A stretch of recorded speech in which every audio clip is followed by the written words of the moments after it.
Are compassion and empathy the same thing?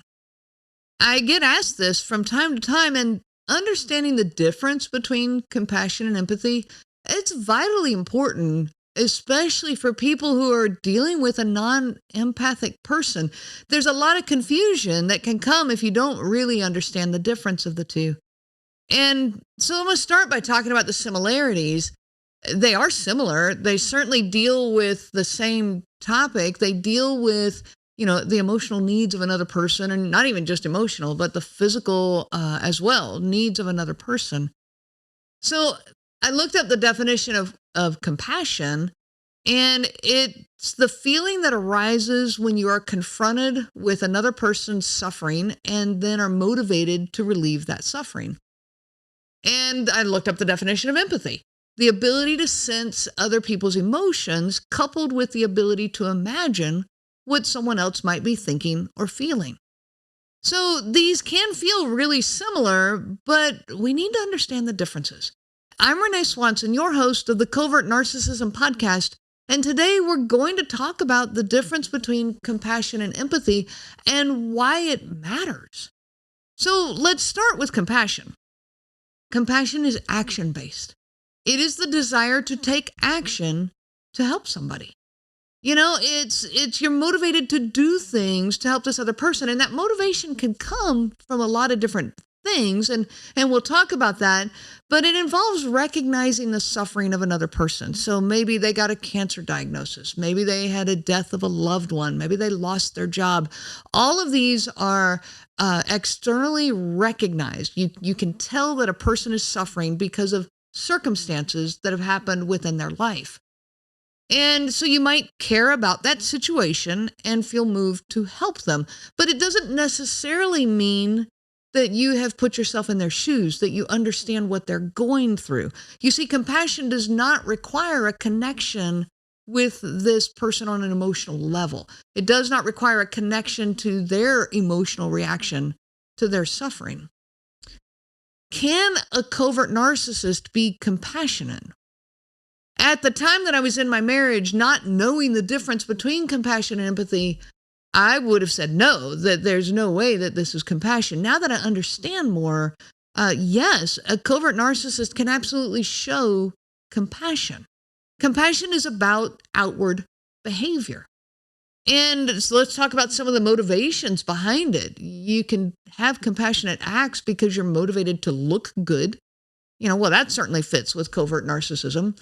Maybe you want to, show other people your good deeds. And so they definitely will do this around an audience, or, they can tell their story of when my spouse had cancer and all these great things I did to take care of them.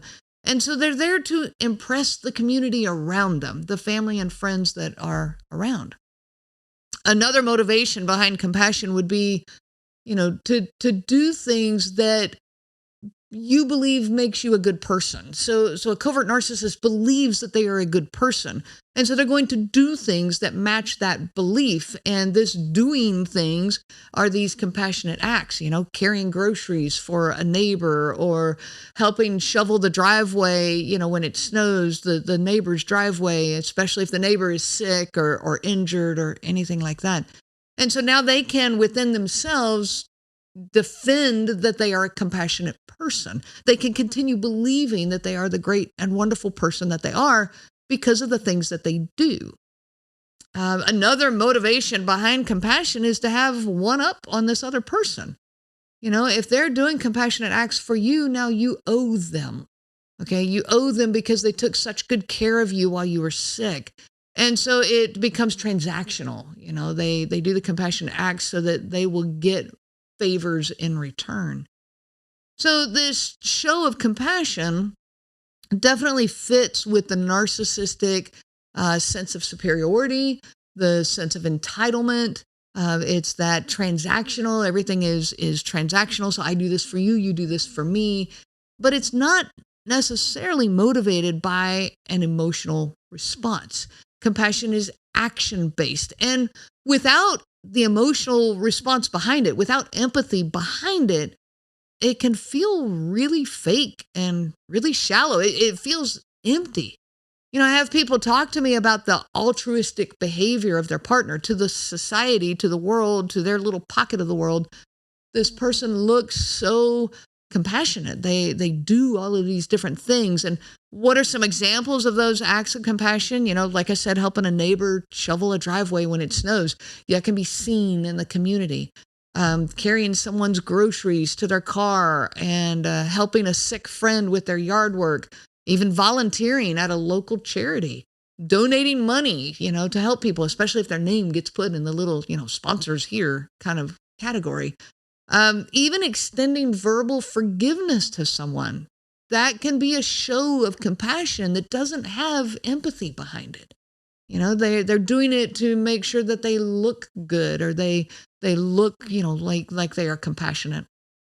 Even listening to a friend who's going through a difficult time can be a compassionate act when it's just done because, that's what I'm supposed to do so that I can still defend the good person that I am. But the whole time I'm listening, I'm trying to figure out, I'm listening to know what to say. What do I want to say? What can I say to make me look like the compassionate person, rather than just listening to the needs and the perspective of that person. So compassionate acts can be very confusing to people who are living with a covert narcissist, because then you start to question, well, am I not seeing things right? Am I just making too much out of things? Am I not, there's the compassion act. They're doing this, this, and this. Am I just being ungrateful? And so it can lead to a lot of confusion. So let's talk about empathy. How is empathy different? Empathy is characterized by feelings. It's feeling the same emotion as the other person, feeling it from their perspective. And that phrase, their perspective, is going to be very valuable in this conversation. It's an awareness of other people's emotional experiences. It's putting yourself in their shoes, imagining it from their perspective. It's the ability of putting your own perspective aside and really, truly trying to look at it from their perspective.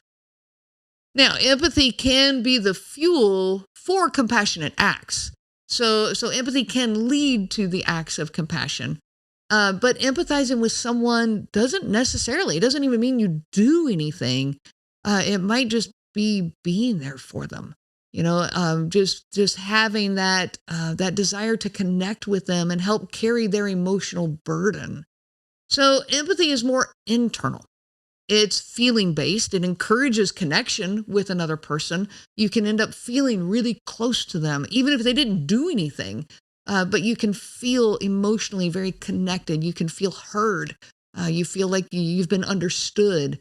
And it involves, that feeling emotions from their perspective. Like I said, it's not how I would feel in their shoes, but it's how do they feel in their shoes. So some examples of empathy would be actively listening to another person. And it's not listening to figure out what you say. It's listening to figure out what they're saying.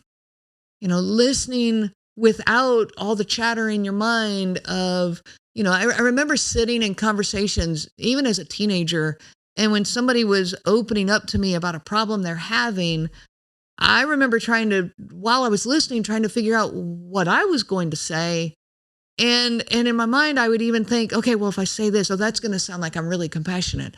Or, what can I say that will let them, not even about them, will let me look good as a good listener? Well, that's not empathy. Empathy is stop all that chatter. Who cares how I look in this conversation? It's about the other person. It's about really, truly hearing them and hearing their perspective and hearing their feelings and identifying what their needs are. Not what I think they need. What do they need? It's being attuned to the feelings of another person, sensing their emotions. It's not attempting to fix them, okay? The fixing fits into the compassionate acts, okay? We can do compassionate acts. That's okay.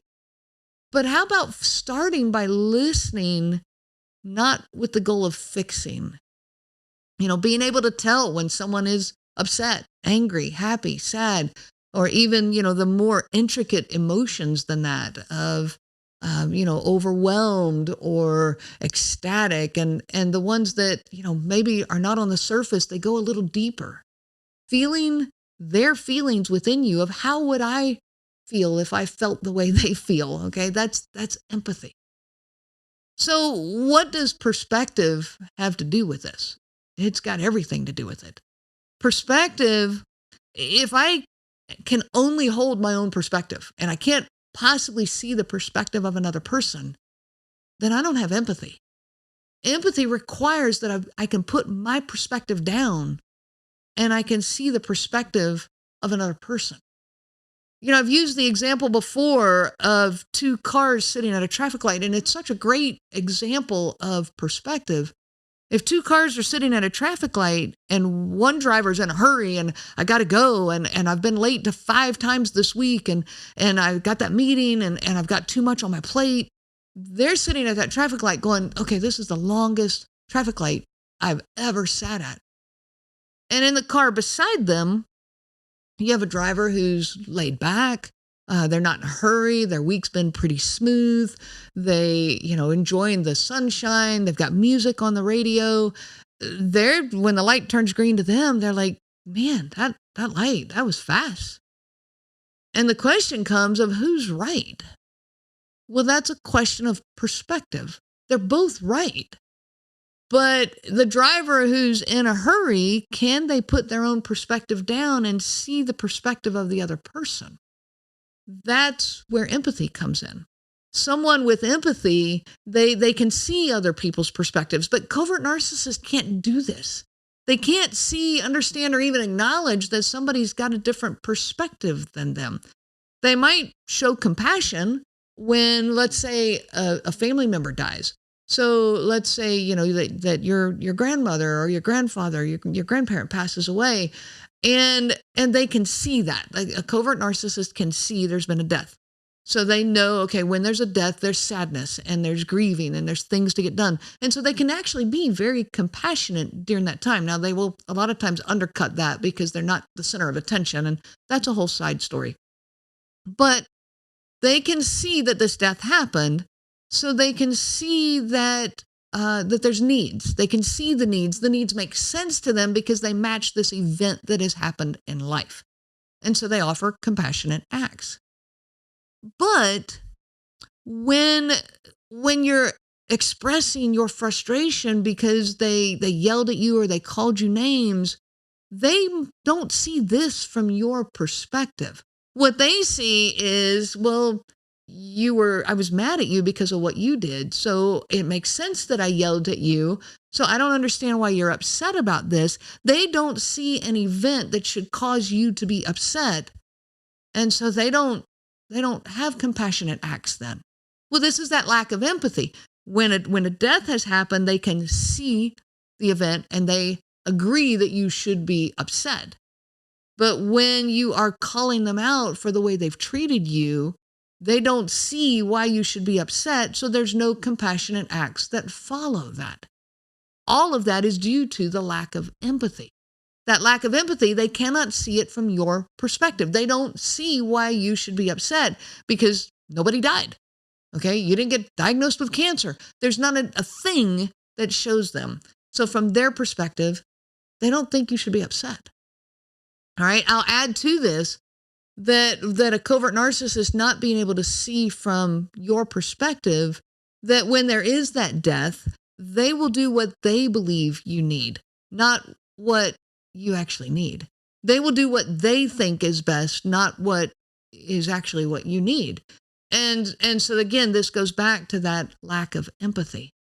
Another analogy that ties into perspective is, if someone's not feeling well, and maybe they've been sitting in a cold room all day. It's cold at work and man, they crank that air conditioning and I'm freezing, and they go outside and they're like, oh man, it's cold out here too. And they're just upset about it being cold everywhere.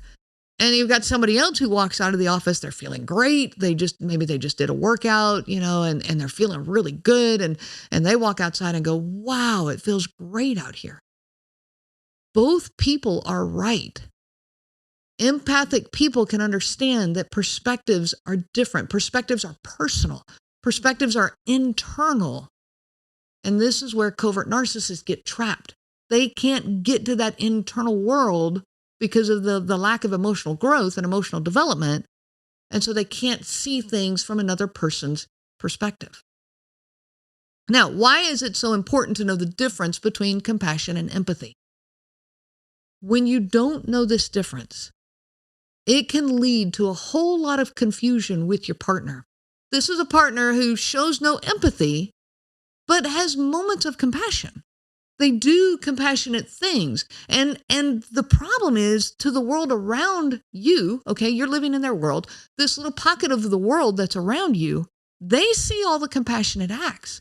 And so even they add to the confusion by telling you, when you voice up going, man, I'm just so frustrated in my marriage and I feel like he doesn't have compassion or he or she doesn't have compassion and that they don't care. And the world around you is going, what are you, crazy? Of course they're compassionate. Look at what they did. And they have a long list of all the things this person has done. This is because this person can have compassion. This is compassionate acts, but they lack empathy. And that's the piece you're feeling at home. That's the piece that just leaves you so incredibly frustrated because you feel unheard. You are unheard if you're dealing with a person who doesn't have empathy. They don't hear you. They are only listening to decide what they need to do. They're not actively hearing you. So you are unheard. You don't matter. You don't matter. Your perspective doesn't matter. What matters is what they can do to show a sign of compassion. So the feelings of not mattering and being unheard and being unseen and being not valued and not validated, they're legit. But it's because of the lack of empathy. Empathy pushes one to understand from the other person's perspective, acknowledging their perspective and acknowledging that it's probably different from mine and giving them the space for their own perspective. This is what's lacking in this relationship. With empathy, we work to find out what the other person believes that they need, what they think is best, not what I think is best for them. Now, if you are living in this type of relationship, I want you to go through a series of questions. I want you to think about a few compassionate acts that the covert narcissist in your life has done. Acknowledge them. They're there, okay? There are compassionate acts, but do these acts feel genuine and real? Did the covert narcissist gain some form of benefit from these acts? Do these acts feel shallow and fake? How did those compassionate acts make you feel? Did they make you feel more connected to this person? Later, did these compassionate acts get used against you? Did they manipulate it to say, well, but look at all the things I did for you. Look at how much you owe me. Or how can you possibly tell me I'm a bad person when I did? This is their list, their check marks of all the ways that they are a good person. Are they able to see things from your perspective? Is there even any attempt to do so? I encourage you to write down the definitions of compassion and empathy. Make a list of examples of behaviors that fall into these two categories. Make a list of the things going on in your world with this person. Do they fall under the list of compassion? Or do they fall under empathy? In your own healing, when you are able to, focus back on yourself. When your world, when they stop being the center player in your mental world, and you take that position back, start reflecting on your own behaviors. Make a list of your actions in your relationships with other people. Do you fall more under the category of compassion, or do you fall under empathy? And these two categories don't exist completely independent of each other. You can have compassionate acts without empathy, but empathy motivates us to the compassionate acts. And then you have compassionate acts that have substance behind them, the emotional connection behind them. They're plugged into your heart. I wish you so much peace on your journey of healing.